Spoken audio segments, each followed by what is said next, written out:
Hello to all my friends attending the Chinese American Association of Minnesota's New Year celebration.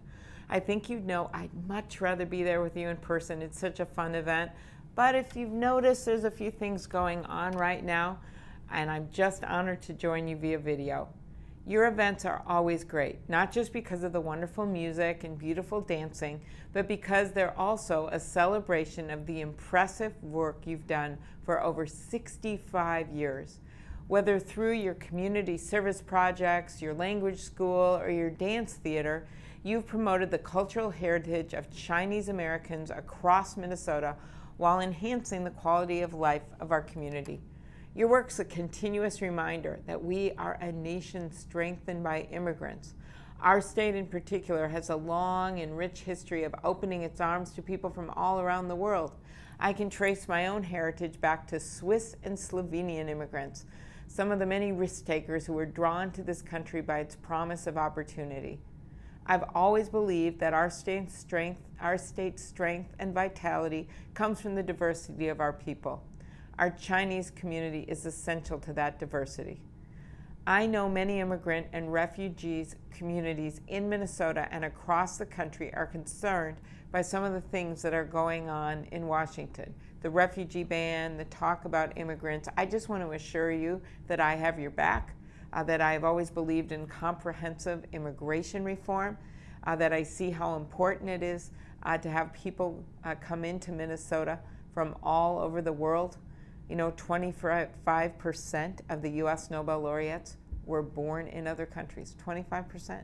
70 of our Fortune 500 companies are headed up by immigrants. And I just want you to know that I will keep working across the aisle, no matter how tough things get, to get things done for Minnesota. The new year is a perfect time to celebrate everything we hope to accomplish. And as your partner in the U.S. Senate, let me tell you there's a lot of work that we need to do. We need to work to strengthen education and training programs in science, technology, engineering, and math.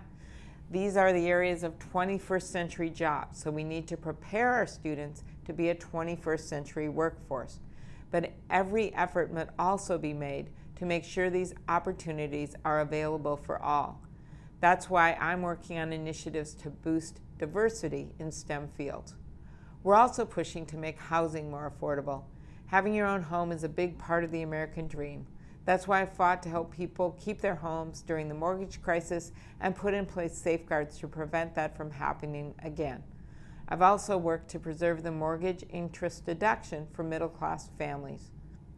Entrepreneurship is a quality we prize in America, and certainly I know you prize in the Chinese American community. So we're working to make it easier for anyone to start a small business. One way I'm doing that is through increasing funding for the Small Business Administration, which helps finance new and emerging businesses. By supporting our small businesses, we're boosting our whole economy. None of these issues are easy, and none of the solutions are simple, but we must rededicate ourselves in this new year to do whatever it takes to continue our progress. Moving forward, maybe we can take a lesson from the myth behind the New Year celebration. You all know it well. I just learned it. One version tells of a village continuously plagued by a demon each New Year.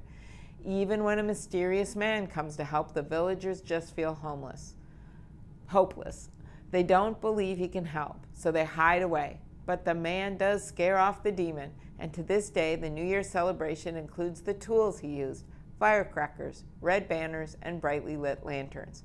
Now, our government isn't exactly plagued by demons, but instead, sadly, by partisanship, combativeness that can sometimes drive us apart. And like the villagers, I know the American people often can feel hopeless, like nothing will ever change. But we do have the tools to drive off this bitterness, this divisiveness. It's not firecrackers, but it's the ability to acknowledge and accept each other's differences and still be willing to work together. That's what I promise to continue to do in the Senate. Reach out to my colleagues on both sides of the aisle and bring them together to create solutions that help us all. So I hope you'll join me in dedicating this new year to cooperation and compromise, to standing together instead of sitting apart, to embracing each other no matter our differences, to achieve a brighter future for every American. Thank you. I wish you the best of luck this new year and enjoy the rest of your celebration. You deserve it.